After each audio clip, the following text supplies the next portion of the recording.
What is up, guys? Ryan AB here, and today I'm going to be talking about a pretty controversial topic, ROBTOP'S featuring standards. As everyone knows by now, so many diverse levels have been featured, some considered good and some considered just plain bad. So there has to be some sort of guideline for how he's rating levels, right? In this video, I'm going to be analyzing some of the levels that ROBTOP has rated that may have been a little bit on the edge of everyone's standards, and maybe figure out what makes them truly feature-worthy. I'm not going to just say that ROBTOP is drunk or he didn't rate this correctly, because we all know it's his game, therefore it's his decision to feature levels or not. I hope this video will be beneficial to those looking for a feature. First off, we have everyone's favorite level to hate, Dear Nostalgist. Everyone knows this level for being notoriously underdecorated, to the point of it being called ugly, and I believe that there is a little bit of bias on the level. He's just definitely not decorated at all, but I really think that was the point, to make the level as homage to the old days of Geometry Dash. So why did ROBTOP feature it exactly? Some might say it's because Triaxis was begging ROBTOP to rate it, but I think that he would at least check the level before rating it. So what did he find beautiful about Dear Nostalgist? No one can really say, but I think I know the reason he rated it, and that was for its originality. Before you go off on me saying that it's just a layout or something like that, let me explain myself. ROBTOP spends every day featuring levels that seem to look the exact same, and you know what I'm talking about, the excessive glowy, blending stuff that, while it may be eye candy, it's not original at all.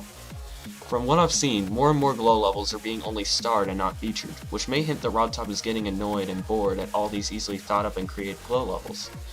Of course, there are still some that are featured, but most of these have some sort of incredible original factor along with it.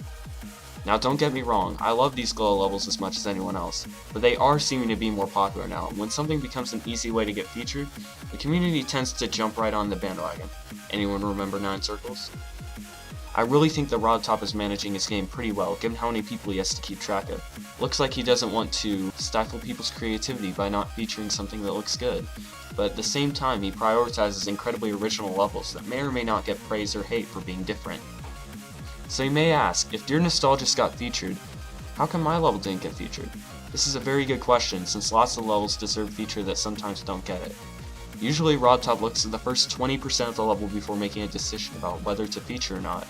He also gets the difficulty from that and your suggested rating.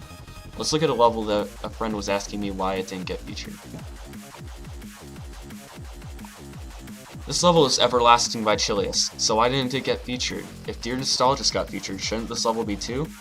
Not necessarily. This level is well executed in my opinion, and there are some factors that display the lack of time spent on making this level.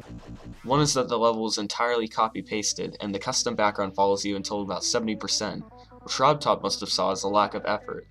He seems to feature levels based on how much effort he put in as well. Second, the level design isn't very original, so you can see the deadlock style block shading, you have the overused glow, and the overall Etzer geometrical dominator feel. This level was unoriginal, somewhat lazy, but it looked okay, so it can be an example of how star-rated levels are picked. If you ask me, even if you don't think that that's how ROBTOP chooses his features, I'd still push to be as original as possible. Level mods usually look for something fresh and new when they send levels to ROBTOP, so it's the best way to be featured as of now.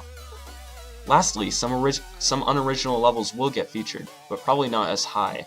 From what I've seen, the first page of features is there for ROBTOP's favorite levels from that featuring session.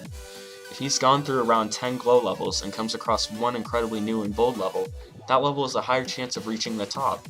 This means that if you create an original and amazing level, you, yes, even you, could have a chance of getting a first place feature. If I did it, you can too.